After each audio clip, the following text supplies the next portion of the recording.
you want your name to be on here when I introduce you? You want it to be ZMF or?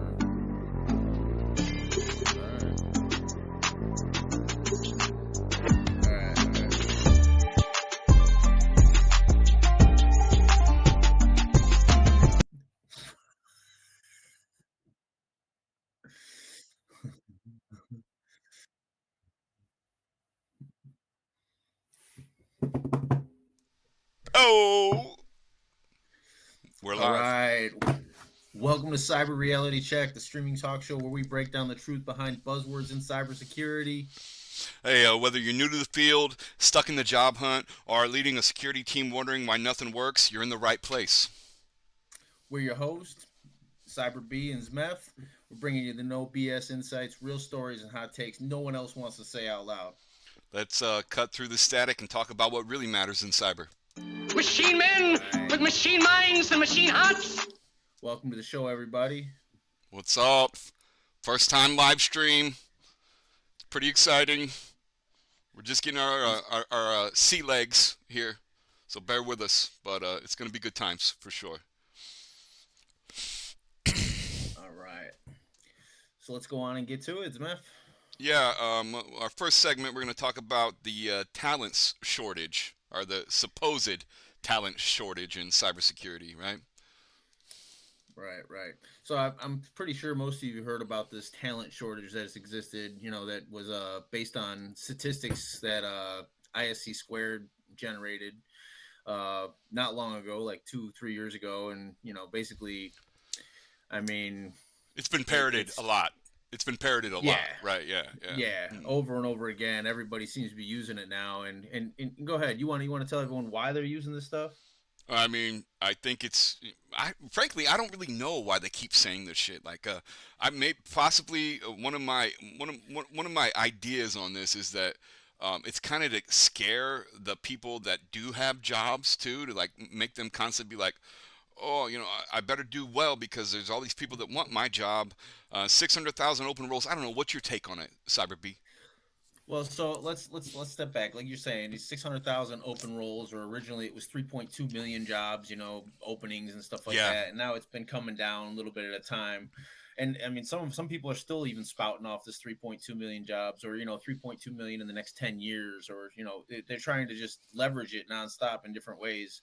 But I mean, in reality, where's the shortage? We got people graduating every year with these degrees, getting certifications. The tech industry of the last 2 years just laid off 600,000 people. 600,000 people.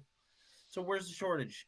Now, if we really want to talk about what is the point of that, what has this done for education and certification, providers and stuff like that, and boot camps and everything else, and how many of those have you seen pop up across the board now? Shmoney. It's about making money. Absolutely. It's all about that green. Right. That's money makes the world go round, and that's what this cyber scare, or whatever you want to call it, is doing. Honestly, the scarcity. I don't know. It's kind of funny that there's 600,000 open roles and 600,000 people got laid off. Hey, it makes sense. The roles are open because they got rid of them, right? And like you and I were discussing before about how it has probably a lot to do with people that have been working in the field for a while. They're making really high pay. Now with the introduction of these new tools, AI, whatever you want to call it, large language models, whatever, with these new tools, people can do the work of multiple people. Because here's the truth, right? People talk about how this new technology is going to provide wealth and riches beyond any compare. Anytime new technology has been developed in the past, it seems like what happens is it just exploits people even further. They don't, it doesn't do any good for the individual worker. It does good for a business owner because then they can, the work of 10 employees can be done by one, right? And so I think that has a lot to do with it. I know you said this narrative benefits vendors, right? Like, what do you mean by vendors? Like, what companies do you think benefit by this? Like, people that are selling tools, like seams, shit like that. Like, what do you mean? No, so it goes back even further than that. I'm talking about people selling master's degrees and education. getting that government funding. They're like, Yeah. oh, we'll take it all day. We don't even have a program, but tomorrow, next thing you know, we do. Wow, that's amazing. And it literally won't even give you enough information to pass the Sec Plus. That's funny. That's funny, Brian, because I took one of those boot camps that, because I was unemployed, the local workforce network like sponsored it, right? And of course, government money like crazy. Like I think the institution that put it on got like 5 G's. They paid 5 G's for this boot camp, right? And it was I think what they refer to as a high level overview of it, right? But many of the people in it had no IT experience whatsoever, right?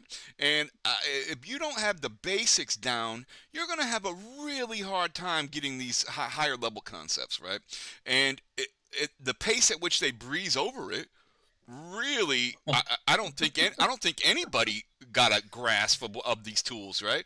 Because cyber has so many fields, so many specialties. You're not going to learn all of these things at once, and they even like tell you like, now you can list these things on your resume. You use Splunk, now you can put it on your resume. Yeah, you used it one time for one assignment, so now you're a proficient with this tool. That's just not the case. You know what I mean? But that's kind of what I think, Brian. Let me reel it in here a little bit, because I'm often a naysayer and piss on the picnic type of guy. But the truth is that education is whatever you do with it. If you want to do something good with it, if you want to build something good, you want to take good notes, you want to work with it, you can do wonders with it. Or you can cheat your way through it and get a good grade and never really get anything out of it, right? In life, every journey, it's all up to you what you get out of it, So I don't want to like blame any individual boot camp or any institution necessarily. Nope. But like you said, it does feel like a money grab, and these numbers that they parrot seem just like a marketing scheme, basically, for these institutions to rake in all this money, right? Which is definitely. It's unfortunate, really. It's unfortunate because it looks bad. Also, the ghost jobs. Hey, let's move into the next talking point we have here, right? The broken hiring practices in general. Like it kind of goes right along with this, because it's another problem in this cyber labor market, right? Like we were discussing the HR filters, the ATS systems, right? They eliminate the quality candidates before a human ever sees them, right? And now I'm making my resumes with AI, so there's not even a human in the loop practically. It's like a machine sends a thing to a machine rejects it, repeat, over and over again, the zero. Basically talking to Skynet, got Skynet talking to Skynet now. Yeah, exactly, dude. And the job descriptions, right? Who is making these job descriptions, dude? I was reviewing a few today, bro, and some of them make me laugh, especially when it's like a junior role. They like talk about, this is a junior role, SOC 1 entry level position, right? And you need to know you need 5 years of experience for an entry level position. Like, come on, guy, that doesn't make any sense, man. Excuse me. Well, not only that, when they get into that, they end up looking at the role responsibilities and stuff like that. And you're talking about, you want this guy to do everything to do with the SOC, but you also want him to deal with all your GRC stuff, and then also tune your alert system for your SOC, and basically do every tier of the SOC work that you got going on, and then go over your policies and stuff like that at the same time at the end of the day. And you want me to do this every day? It's like, what am I actually going to be doing though? Like it's almost hard to wrap your head around being this person, because you're like, wow, man, I might just never get out of the office. Right. But also, they want you to train people to boot. On top of that, they want you to train other people, right? And, it's like a never-ending wish list of, they're looking for that unicorn, right? They're always looking for somebody that they can pay very little and extract as much value as possible out of them, And so I feel like I can't blame them for looking for that, right? And I know that many people won't even apply for a position if they don't meet these crazy requirements, right? I will throw it against the wall for anything. I don't give a shit. I will apply to anything. If they're looking for a master's degree, which I don't have, you got a master's, correct, right? You're a Yeah. master's in cyber, yeah, right. So the struggle is real for everyone. It isn't. There's veterans, that people that have been trained through the military. They have a solid background a lot of times. There's people that have studied on their own. There's people with degrees. People from the IT field. There's so many people that So have, wide. that are struggling with it. It isn't just you. You may feel like you're alone on this or whatever. No, man, it's all of us. We're all doing the same thing. And the ghost jobs. Hey, what about the ghost jobs? We didn't even bring up the ghost jobs yet, right? That is a bitch. I've applied to Ubuntu, right? Ubuntu, the company that makes Ubuntu Linux, Canonical or whatever. I've applied to them. Oh my! Probably like 20 times. The roles never disappear. They always are hiring. And I think it's like kind of like similar to the unicorn thing, right? It's like they're only looking for the best of the best. If you're not writing like Linux kernel drivers or something, you're not good enough to work with their team, which is really unfortunate because I feel like they miss out on a lot of people that they could probably develop and turn into a skilled workforce. But instead, nobody's really interested in training people. People want you to come in with all this experience right away. And I've found in past job experience that I've had that it really, even if you're like really skilled and you have a lot of training, you still have to learn the new workflow at the new place. You still have to learn like what they're doing. Everywhere is different, and so to try to say like oh yeah, this guy knows what he's doing, and not necessarily. He doesn't know what you're doing. He doesn't know the tools you're using, the companies that you work with, or anything like that. So I don't know. The training is going to be real for anyone. You're just looking for the best value. I can't blame a business. Like I said, they're looking for the best value for their money. It's just unfortunate that we don't start looking at people as valuable instead of like what they can offer you.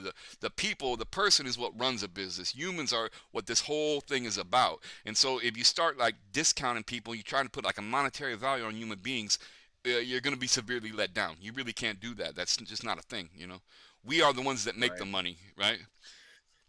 Right. And then you got, every job description is literally just sitting there full of all the buzzwords, everything you got from any NIST documents. It's like, seriously, you're like, oh, well, incident response, GRC, right. SOC. And then they love throwing in like Splunk and, comparing it to any other thing. It's just, it's like, dude, I did a ton of studying and like work with like Linux and working on Kali and like all that stuff, and it's like home labs and stuff. But at some point, where are you going to get this experience unless we start having some kind of like apprenticeships or something like that, some kind of structure, some kind of building block system? And I mean, you don't have to, I know companies, they get the incentives to hire interns and stuff like that in college because there's like, some kind of tax write-off or something like that, whatever it may be. But like at some point, when do we get away from the whole internship thing and go into like, the trades where they have apprenticeships, you start as when you're a mason, you start as the guy carrying the bricks up the ladder. I'll carry the bricks up the ladder if that's what you want me to do in cyber. I don't know what that means exactly. I mean, probably like get the coffee. Maybe I'm the guy that get the coffee. I'll write the policies all day. I'll do the research for what the the perimeter of the system is or something like that. Like I'll do whatever. But there's only so much that I'm gonna be able to do ever if I never get developed further as to where I'm already at. So where do we go from there is the real point. Like, what do we need to do? What needs to happen with this industry? And I mean, I think there's a lot of people that are starting to see that, but unfortunately, it takes a minute for tides to turn. It's not like things just happen at the flip of a dime. And I think that's just sort of where we might be at now. Almost, we have to all those layoffs. We have to integrate the pipeline of education to vocation and stop acting like that. There's a point where you're done learning, like you're done with your education. That's just not the case. You're going to learn the rest of your life, and we need to start fostering that in the young people so that people, I'm going to college now. I'm trying to get my bachelor's degree right now, and I notice, unfortunately, everybody's in there to get a job to make money. That's what their goal is. Like, I want to make money. I want to. College is supposed to be where you develop your mind. That's the point of college, so that you build your knowledge, so that you can provide society with value, right? That's what you get back. That's right. That's what you get paid for, is the value you create, and unfortunately this whole thing, it's just created like this economy around cranking out these college educated dummies, right? That don't really know how to do anything a lot of times, right? And they all want a remote job too. Don't forget about that. Who doesn't want a remote lifestyle? I read this news thing today. It said like 90% of remote workers report being happier working remotely. No shit, guy. Give me a break, man. Of course you're happier. You don't have to you don't have to commute. You don't have to deal with some creepy fucking guy in the office. Like, there's a million reasons why people would prefer that, and I get that. But I think the commute's the worst, honestly. The commute, that's the worst part. Yeah, right. Depending on where you live and where you're driving to. Risk your life to get here, and then you know what? Afterwards, we don't care if you make it home safely. You're gonna be so tired, you might just crash on the way home. Work 10 hours, work 10 hours shift, and you're gonna be exhausted, and then you get to drive an hour and a half back home. Yeah, there's a million reasons why people prefer work from home. But to be frank with you, I would love to get into an office with experienced professionals that I got to learn from and work from. You know what I mean? Like, I think that would be really cool too. But I'm kind of a digital native, and so I wouldn't mind if a company had it set up right. Like, if they use these tools properly, you can work with people online similar to how you're working in an office, probably even better, if they integrate it right, if they use it right. Many people don't use communication tools properly, which is so freaking ironic, because cybersecurity is about securing communications, right? But there's so many, and it's literally about utilizing communication. Yes, not only that, man. Right. Like that. The guy that ran the boot camp that I went through Thrive DX, which I don't want to disparage them at all. They were a pretty great organization, but he kind of is my mentor, and him and I discussed it, and he was like, well, fundamentally, cyber is communications. That's what it is. He's from the old school days, where before computers, where they were analyzing intel, like listen to a phone tap, right? You know what I mean? That's what analyzing intel was. And so it kind of changed my perspective about cyber in general, about how it really is just a branch of communications. You know what I mean? That's all it is. Yeah. So I think we went through the broken hiring practices enough. What do you think, bro? I think we've touched on this. Here's a few. Let's just throw it back to our audience real quick. Just let them know that they can join us on grassrootscyber.club. Yeah. Come here and chat with us. Just be part of the action. Throw us some questions, comments, whatever you might think. We actually, Z over here, he built that on Chit Chatter, and it's on basically on blockchain, so you can free to do whatever you want. You don't have to worry about YouTube filtering you out or anything like that. And it's completely anonymous if you want to be. Yeah, you don't have to worry about anyone seeing who you are or anything like that. This is here based on community, because cyber is based on a community effort. I mean, we're all in this together. If you really want to look at it, it's a mission. It's not a job. It's a way of thinking. If you're trying to be in cyber, you literally got to think about, I was talking about cyber in my sleep not long ago. My wife told me. So sounds right. At some point, I think it sort of takes you over. I mean, and I'm not even working in cyber yet, but I'm still trying, 23 months later. Yeah. So anybody watching, you can hit us up through the cyber chat, the cyber club website, grassrootscyber.club. You can also email me, zmef@grassrootscyber.club, or grassrootscyber.club. And what is your handle then, CyberB? That's CYBER 3EE at grassrootscyber.club. Yeah, anybody can hit us up there if you got any questions or concerns or nasty comments or whatever you got to say. You know what I mean? Whatever. Yeah, we're cool. We're down for it all. We're cool either way, man. So, okay. So now we got the career switcher woes. Oh, the woes of switching careers. And I feel this one deeply. I feel this in my marrow bones. You know what I mean? I feel it too. This is something that really affected me, because I was working in the restaurant industry. Not because it's something I really got into. It's because I was a loser when I was a kid, and I was washing dishes, and I just got stuck in the food industry. And so a couple years ago, I was managing a restaurant, and all of a sudden they sold the place, and the rug kind of got pulled out from underneath me, and I had been in IT for a long time, like IT space. I had worked, my friend started a VoIP company years ago, and I helped run their help desk, and I've done a ton of different things, right? A jack all trades, master none type of situation. And I love Linux. I've been using Linux for years, and I love encryption and steganography, all these kind of cyber adjacent type things, but never in a professional capacity, always just kind of as a hobby. And to be frank with you, I've been using like a desktop Linux for years as my daily driver, and I kind of fell out of the hobby of IT, right? Like I was just living my life, taking care of my daily business, and I don't know, I just kind of like moved on. When I was really involved, I think like GitHub had just came out, right? And I was like, no, I don't want to deal with this bullshit. This is like too much. The traditional development, like when I was coding, it was like a text editor, right? You know what I mean? That's what I was like writing HTML files in and things like that back in the day. And now they have these integrated development environments. They got all these like way more advanced type of situations, And so it took me aback, and that's why I took the boot camp, because I thought, well, this would be a great opportunity to like prove my skills.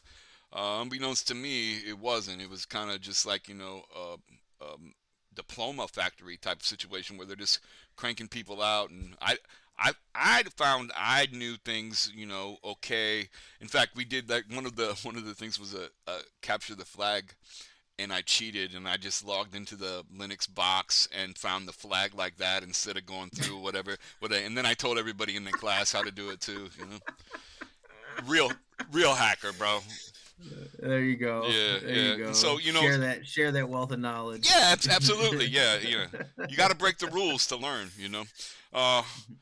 Yeah, so learned real quick after that. Yeah. I mean, he was really cool. He was proud of me. In fact, he thought that was really cool that I did that. And the sharing this shit didn't seem like that big a deal. Nobody was finding the flag anyway. You know what I mean? So it was all good. Because none of them had any experience at all, right? So they had no idea what they were doing. And, some of the kids that went through that, the young people, because it was people of all ages, older people, but some of the people that I know from it, they actually went on to do really well, you know what I mean? And like I said, it has a lot to do with your individual circumstances, how well you network, who's in your network, who you're talking to. Right. What you know isn't always as important as who you know. And that's just a fact. That's just a fact of life, right? What do you got here? You're often told to start from scratch despite years of adjacent experience. That's what I feel like too. It's like I know a lot. I interviewed with a guy for a help desk position, and he literally told me that I should go get a job with an MSP or something because I wasn't ready for whatever he was doing, and I guarantee you that I was ready for that position. But there's a lot of gatekeeping. People, in the professional world, whatever the professionalism. I find professionalism just means that you're ready to disparage other people's knowledge because they don't know as much as you a lot of times, right?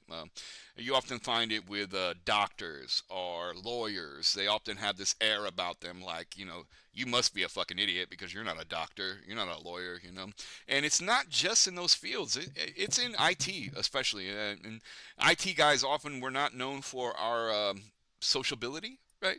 We're not the most sociable people a lot of times, often. Yeah.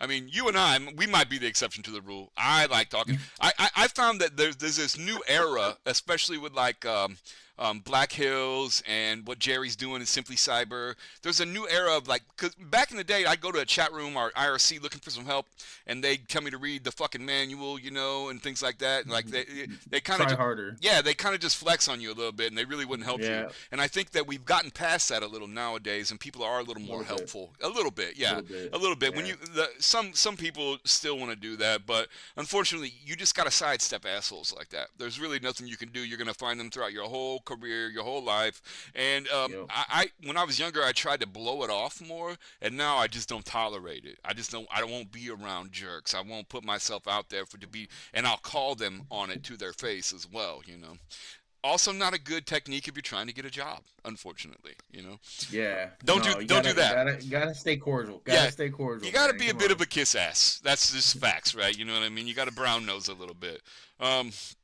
If you got a story, if you're watching this and you got a story, holler at us, email us, jump on the chat, whatever. Let us know what you think. We'd be glad to hear about your trials and tribulations as a career changer and trying to get into IT cyberspace in general. You got any suggestions for people, Brian, if they want to get into the field? It sounds so corny. I hate to be like everybody else saying the same, parroting this dumb shit, right? Like, So the most luck that I've had as far as like even getting anywhere in interviews or anything like that is in person. So the next point that we have there actually is, get into some community-based projects. That's a good way to go. We've talked about doing some stuff like that. That's what we're doing right now. Community, that's what we're trying to do right here. Giving back to the community as far as, even going to a local business like I did, and, doing a cyber assessment and, doing the whole walkthrough. I mean, you do an audit of their systems, you figure out where their gaps are, and you figure out, tell them ways that they can remediate those gaps. You don't have to do it on high level CMMC or like, full out like high impact of one framework or another. You can do it on the lowest level. So, even if you want to do the CMMC, like, which is, something related to, it's coming out this year. That's the only reason I mentioned that. But you can apply that to many different industries. And as far as like, there's 17 controls that you got to look at really. Right. With that. It's not cyber hygiene. It's like, hey, is your password complexity set up long, good enough? Are you storing data? A password manager, right? Things like right. that. Yeah. Mm-hmm. Correct way. I mean, it's as simple as that. And I mean, the other part would be, a lot of people will tell you to get out and, speak at the conferences and stuff like that. I think just going to the conferences, and talking to people. Yeah, just go and meet people, even inquire, not how they got there, but, say, hey, how you doing? Hey, I'm here. What can I do to like actually go further in this? Or what can I do to, ask questions? Everyone wants to go in and just know everything. But I mean, where I've been pulled back to is more just asking as many questions as I can about, any of this stuff. And like we're saying, go to the B-sides conferences, especially. It's what, $30, $40, something like that to go. They're relatively cheap. I mean, and there's one in every area. If you live anywhere near a metropolitan area, except for you out in the boonies. We got one here. We got one here in Peoria. Yeah. All right. I think like two years now. This will be the third year they've done it. At it or what? Yeah. There was like I don't know. I think maybe 100 or so. That'd be a cool one to go to, actually. It's at Bradley University. The Peoria one is. And, really? I almost went to Bradley. They have a really great cybersecurity program there right now. Actually. Well, now, yeah. I mean, this was 20 years ago. I almost went there. Yeah, there was no such thing as a cybersecurity curriculum back then, right? It was IT. No. It was information technology or computer science, I guess. Yeah. Networking in person, really, like be a person, like Brian was saying, Cyber B. You were saying that basically you want to put yourself out there, talk to people, be friendly, just find out what's going on, get a good foothold. Don't immediately be like, can I get a job, right? That's going to turn people off right away. They don't even know your name and you're trying to find a job. Get out there, be a part of the community, make friends. It'll benefit you in many ways. That's what I think, at least. Yeah, I'm gonna throw one more point. I'm gonna give credit back to Jason Blanchard, one of the guys over at Black Hills, Anti-Cipher. Love him. He's a great guy. If you get a chance, go watch a stream on Job Hunting Like a Hacker. But the one thing that he does say, don't just go up and say, hey, how you doing, and then just shake a hand, I'm so and so, and then walk away or something like that. Say, hey, how you doing, and then ask a follow-up question, and don't leave it as a yes or no question. Leave it an open-ended question, because that's how you start a conversation. Yep. So, hey, how you doing? What brings you out to the conference? Oh, did you go and check out this? What did you think about it? Like, or where what is your background in, or any of those things, as far as those, and it'll, it all snowballs, and eventually you're going to get there. I haven't gotten a chance to go to any of these conferences yet, but coming up soon, we're going to be going to them. So we'll start meeting some people, testing out these tactics. Right. I like B-sides a lot, but I'm looking forward to going to Wild West Hacking Fest. That's like my goal this year is Wild West Hacking Fest for sure. I just love that community. I love what they do. They actually became a B Corp now, which I really, really respect. I think that's putting your money where your mouth is. You're not all about profit. You're actually about social goals as well. And I just how they suck at capitalism. Yeah, right. So. I know. That's when I fell in love with them. Proudly sucking at capitalism. Yeah. All right. So we'll move on to the next segment of our little talk here about cert overload and the catch-22 involved with certifications. All right. What kind of certs you got, bro? What kind of certs you got? So currently I'm sitting at, well, I think another one of mine just expired, but I did have the AWS certified cloud practitioner. Then I had the certified in cybersecurity from ISC squared, and then still got my Sec Plus, and I still got the ACE core certification from Cyber training. I know you got that one. That's too. My favorite. That's my favorite, just because I like that organization, right? Like Yeah. And I liked that it had a CTF involved in it. It had actual cool. Like hands-on like requirement to it. It wasn't just hey, can I pick 70% of the time C is the answer. Like I can go back, I can go through and abacadabra. I do abacadabra, and I pass them. Damn, I don't know how it works, but it's amazing, right? I think I've got a few as well. I got the Sec Plus. That's like the standard. You got to have the Sec Plus, right? Like if you want to get involved, I originally got they were giving away. IC2 was giving away the CC, the certified in cybersecurity.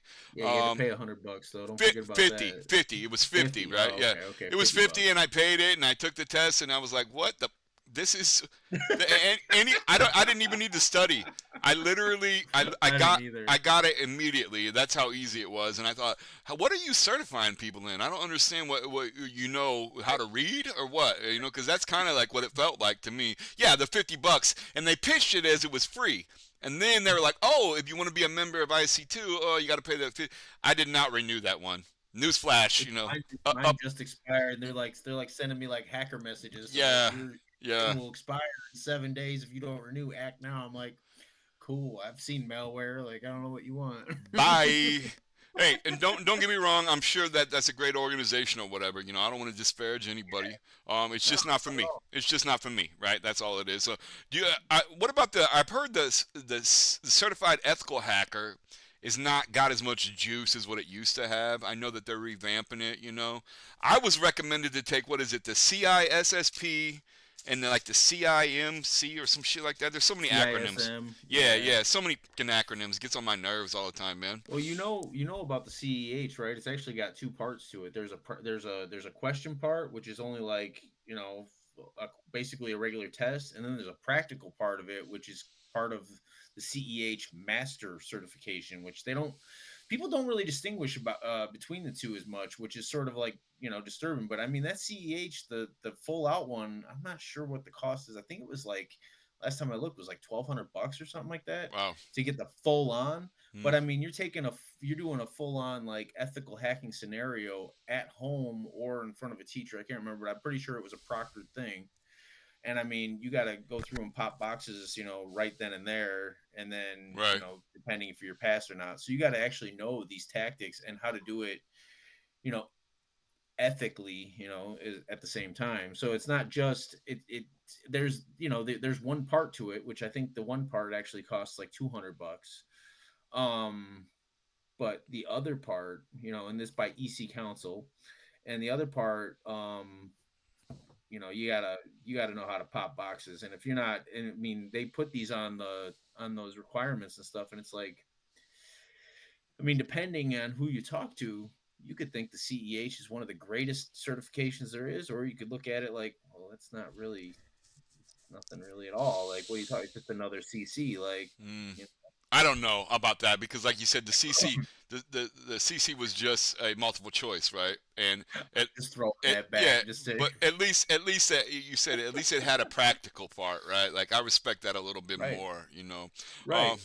I don't know. It's kind of like a gatekeeping thing. Right, like you said, like what is the SANS shit? What is it? The SANS certs are like outrageous, right? Like I've heard people talk $750, yeah.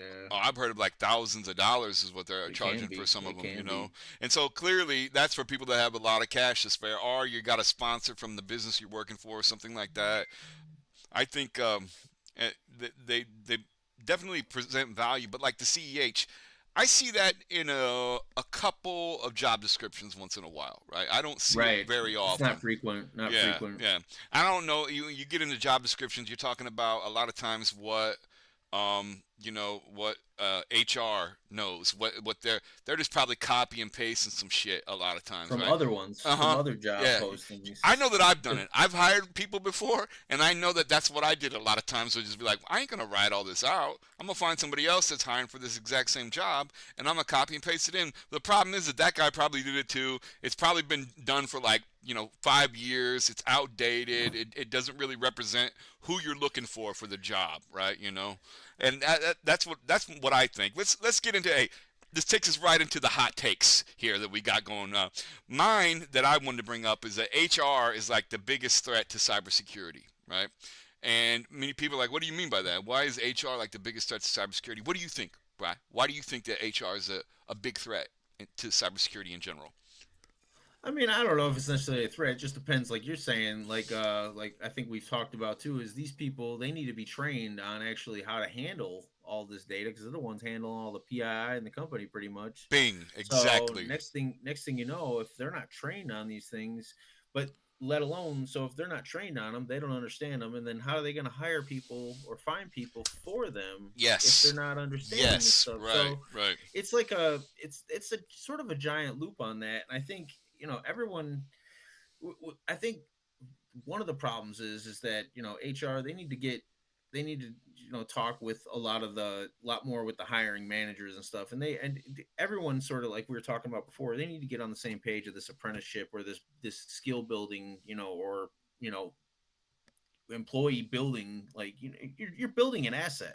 Now I get it. There's a lot of, like, oh, I'm going to get this here and get these couple of certifications, then I'm going to jump to another job because of the 20% Yeah. Hell boosty yeah. I salary and get stuff. it. Yeah. That's great and all, but a lot of companies stop doing that. A lot of companies are like, yeah, we don't Right. care where you came from. We're not going to give you more money because you Mm-hmm. came over here. In fact, you're a bit of a pirate, so we're going to give you a job Arr, because you got matey. experience, right?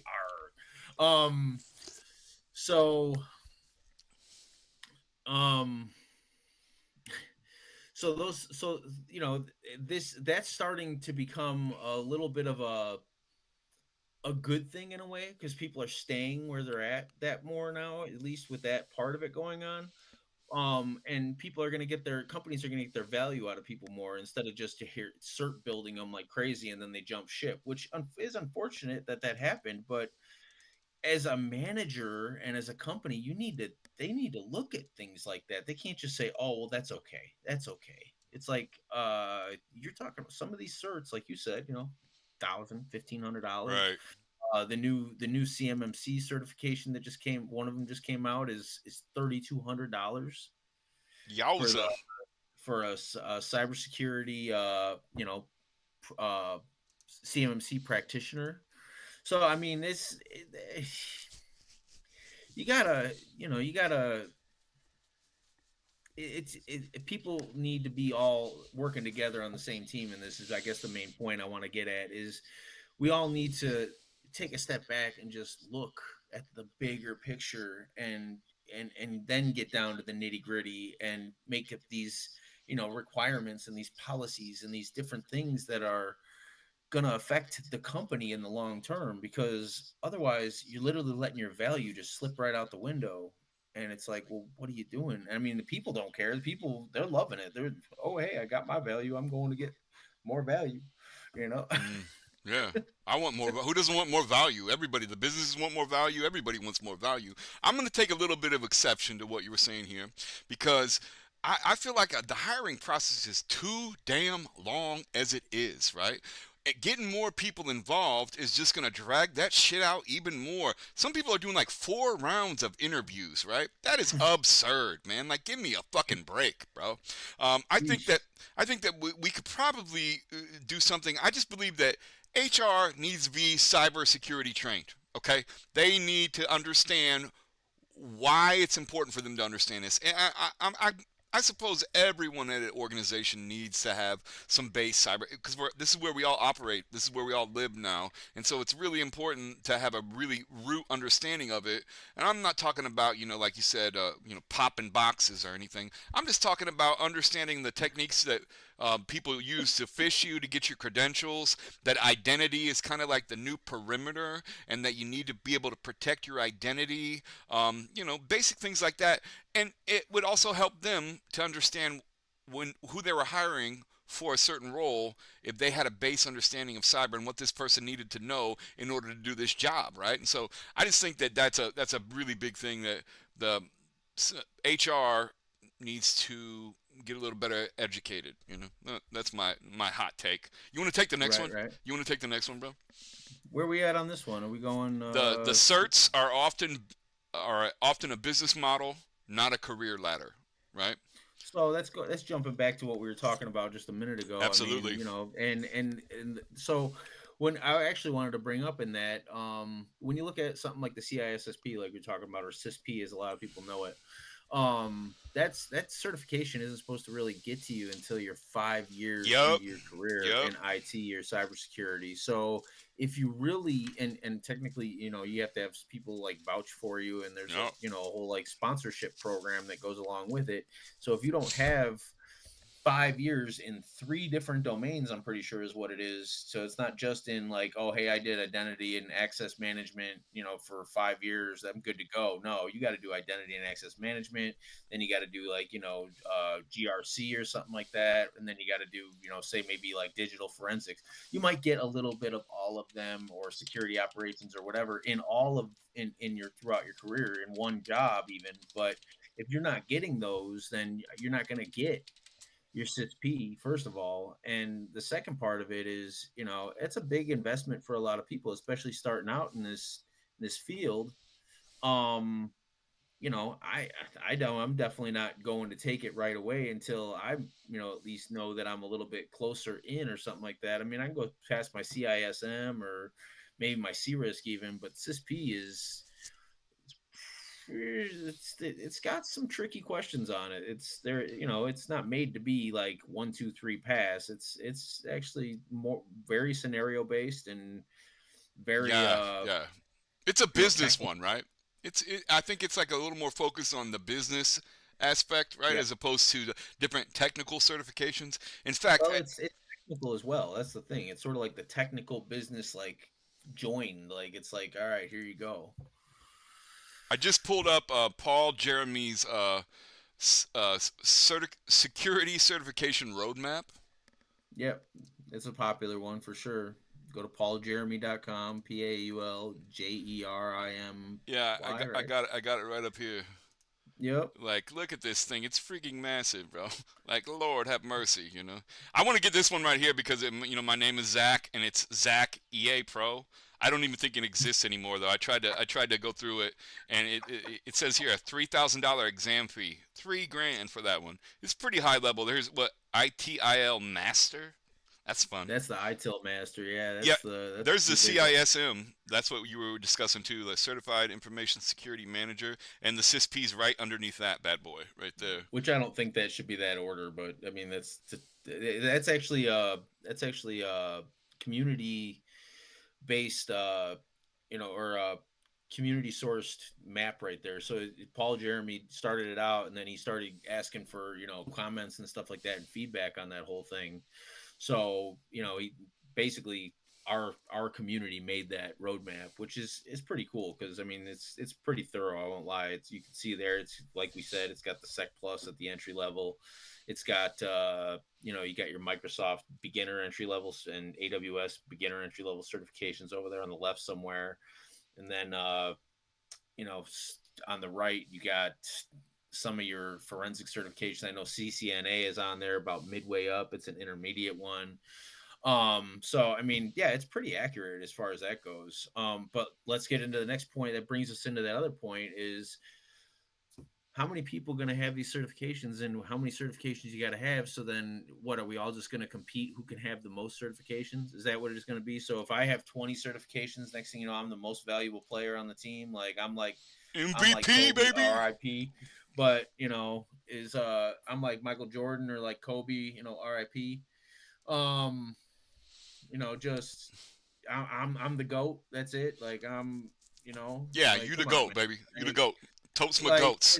it's not how it's not everyone's got to have their focus on the different domains, and you can see on that roadmap they have the different domains broken down, Yeah, all they do. different, Yeah. so I personally I love all of them, but as I've been going through and more and more, I've sort of found that I'm not the most technical IT guy. I'm not like, oh my gosh, I'm going to go in there and create some Python, some different scripts and Right. stuff like that. We're going to make everything like do what I want to do. Like I'm not. I do love GRC stuff. I'll tell you that. I love being able to, identify what a company needs and where Freaking they're at nerd. right now. This And guy's a like, freaking there you nerd go. over here. Hey, what So, about what vendor about you feel? lock-in? Cyber B, what about vendor lock-in? That's what I wanted to discuss with these certs, right? Like you Oh, said, oh, you had the Amazon, right, cert? Yeah, yo. Google's got a cert for this and that. Microsoft's got certs galore, right? You know what I mean? I I find it to be a little off-putting. It's like, wait, I gotta pay for your stuff, and then I gotta pay for a certification to learn how to use your stuff too? That don't seem right, right? You know what I mean? Right. It's like a scam after scam after scam, and it's about money. When it boils down to it, it's about getting paid, right? And everybody's got to eat. You know what I mean? And Right. I ain't hating on them, but it just seems like a lot of them seem to be kind of pointless. I got the Cloud Plus, right, and it's a kind of basic overview of cloud computing in general. But then that field, IT moves so quickly, the names of the services and products for each individual vendor, it changes rather rapidly, and it changes. And so you got to really be using them all the time and in touch with what's happening in order to have a good understanding of how to secure these platforms, right? And Yep. they all have their own, like you said, you have Amazon, they all have their own certification schemes too, and that's great and all. Mm-hmm. It just gets to be like, when is enough, right? And I think my belief is that once maybe you get into the industry and you start working at it and you're learning every day, that's probably enough, right? Well, after that, you could probably figure it out on your own. You don't need to get every other cert that comes along, right? That's just my opinion. One man's opinion here. So not too much of an opinion here. Unfortunately, our industry promotes lifelong learning, as we talked about before. So with lifelong learning, a lot of these companies will actually require you to go and get either another certification each year or complete some kind of classes. Now the benefit that they're like we were talking about, you can attend classes at a conference, so you Right, can right, right, you can right. go and you can go and pick up a bunch of information, and you might not get an actual like cert, but you're going to get something saying that you went to this class and you You mean picked like up this knowledge at least. So continuing education credits type thing, right? Yeah, yeah, right, and you right, can do right. that too. So that's a benefit in that regard. But like we're saying here too, like There's nothing wrong with learning what for life. I'm all about no learning for life, but you no don't need to cert all the time. Is all I'm saying. Like you don't need another right cert all the time, right? right And what is it? We got market saturation reduces the value. That's true. Like Sec Plus, damn, everybody's got a Sec Plus nowadays, right? right. I don't know how valuable that is anymore, frankly. And then it doesn't really It's a advance your. requirement at this point. Yeah, yeah, maybe. I don't know, but it isn't though. If you're a unicorn, it isn't a requirement. You know what I mean? Right. It's just another way to get a foot in the door. It's another way to prove that you know something, you have The some one value. benefit is though. What's that? The one benefit of the Sec Plus and some of these other certifications, they actually qualify you on the DoD 8140 or DoD 8570 Yeah, standards, which actually make you eligible for certain roles federal and positions and perform shit. Yeah, certain tasks yeah. in the DoD space. Mm. It's migrating to the 8140 from my understanding. It's currently at the 8570, but I mean they keep going back and forth. They just keep improving one and then migrating it back to the other and then improving. So it's like, okay, but there's other ways to qualify for those positions too. There's a certified or Spit it out, man.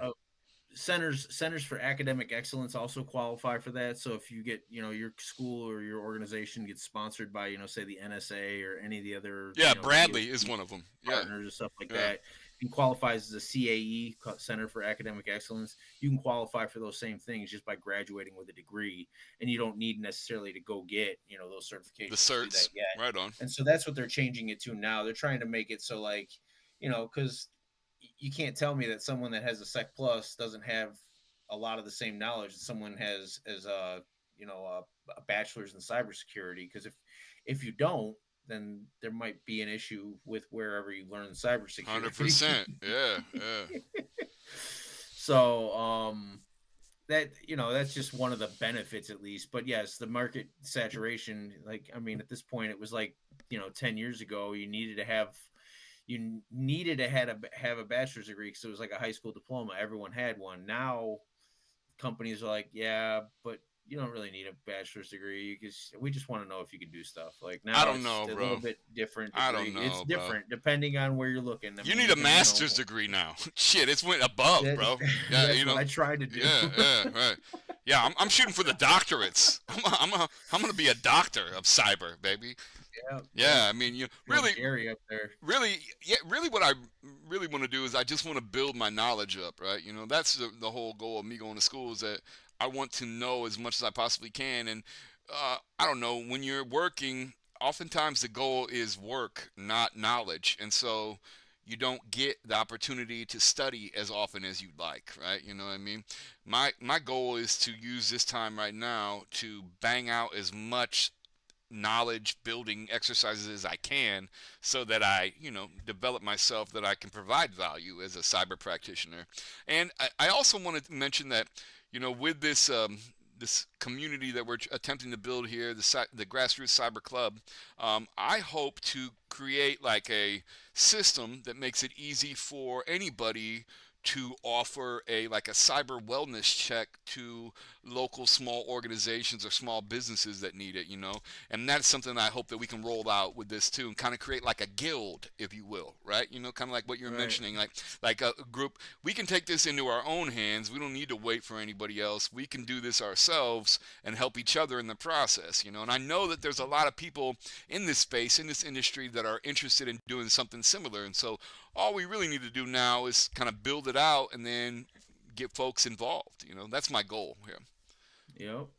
Yeah. And the only thing that you can't do, that I know I can't do, and I'm pretty sure you can't do, is only because we don't have a CPA or that other what is it, CISA, I think is the other certification, CISA.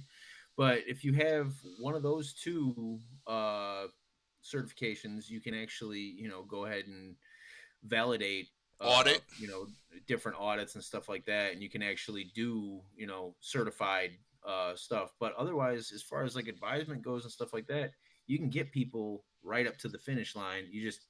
We just can't say that the work is done. Mm-hmm. That's the only part we can't do. But you can get them right there, do the full out project, and then you say, hey, if you want, you can get a company to come in and do your last piece of it, or maybe we can figure out a way to make a partnership with someone. That's what I was saying, brother. Yeah, figure out. We can find some people that do have this. Yes, yeah, we can find some people want to do that. Mm-hmm. But other than that, individuals. And that's one of the solutions that I think we can definitely all join together, and not only do projects for experience, but we can also get that just experience and community building and everything. Just it'll allow, like we're talking about here, it'll allow people to be able to get that teamwork experience in a real setting. You're not just sitting there. We're not going to walk in lollygagging like, oh, hey, haha, it's all good. Their system's crap. No, we're going to say, hey, this is what's going on, and you run it like a real business. But at the same time, it gives people the opportunity to get that experience and show that we're, not only willing to give back, but we're willing to put in the work and do what is necessary. Like, I mean, I went through it once, and I actually went halfway through it with another company, and then they ended up telling me that they wanted to pay me, and I said, okay. So I footed them a bill at a high discount, 20% of the actual cost of what it would be. and then they didn't want to talk to me anymore. So yeah, that's about right. Yeah. So I mean, they meant $100, Brian. Generous. They meant a hundo. They just wanted to pay $100 for all that work, dude. I would have been happy with that just for the gas money, honestly. I honestly would have. It was an hour each way for going to this place, so it was like, all right, that would have been favorable. But you know, at the same time, I can't argue with them. They had their stuff pretty much secured. I mean, as far as I could see, I did their assessment. They were about, I'd say, about 85% of the way there already, even on their own, just because the way that Xfinity Business handles different things. I mean, it sort of, and if you have any kind of cyber knowledge from over the years from looking at stuff, especially with like segmentation and stuff like that, I mean, you can sort of get yourself there anyway. So I got to give them kudos on that. They were they get some props on that for sure. I think a lot of businesses are doing really better now, right? Like it's a little more ingrained in our culture now. Security is than it was 5-10 years ago or whatever. And so but I think there's still a lot of room, especially with like lawyers and dentists and things like that. These smaller businesses that they don't really have a lot of budget or money on that, and then these would be like a great opportunity for people to go in and just give them a basic wellness check. It doesn't have to be a full thing. And like you said, we could potentially even partner with people that could sign off on it after the hard work was done. It's kind of like, in Illinois, you have to have a union contractor do your stuff, but he only has to sign off on it at the end, right? You don't want to pay these guys to do all that work. You do it yourself as much as you can. Then you have a pro come in and look over it at the end and be like, yep, I'll sign off on this. This is good. Similar to that situation, you see what I mean? Right. We could do. Right. We just need to find enough people within your area to do it, and I think there's quite a few people in Illinois, especially in Chicago area, that would be willing to partner with us. I don't want to name any names right now, but I've got a few in mind that I'd really like to work with. Inquire about and stuff. Yeah. Sure, because I know some of those big four firms are around here too, so it's definitely a good possibility, I would say, especially because I mean I know a couple of them. One of them especially works with my my undergrad school, so I'm not gonna get into that, what it is, who it is, any of that, but it'd be a good possibility, I think. Yeah. Well, with this, I think this is gonna be a wrap. We're about at the hour. And it went way faster than what I thought it was going to go. Good times. I told you, Brian, it was like me and you just talking and BSing, right? Like, frankly, that's what this show is all about, is we're trying to be real with it. We're not bringing you any toxic positivity, okay? We're here to be straight up with you. You can be straight up with us, and it's about good times. You want to wrap it up, bro? All right, well, yeah, that's a wrap on this episode of Cyber Reality Check. If you got value from this, do us a favor and like, share, hit that follow button or that subscribe button. Hit that button. Just, if you got a question, give us a message. Let us know. Yeah. If you got any questions, like if we missed out on some hot takes or some aspect of something that you want to chime in on, or you got a horror story you want to share with us, we'd be glad to hear it. Drop it in the comments on this YouTube video if you're into that, or you can hit us up with the email again. Mine's ZMEP at grassrootscyber.club, and mine is CYBER 3EE at grassrootscyber.club. And we might even include you in the next episode if you're lucky, or not. Well, So until then, stay patched, stay skeptical, and remember, cybersecurity isn't magic. It's just a little misunderstood. Bye. Bye. Hey, cool. That was fucking awesome, bro.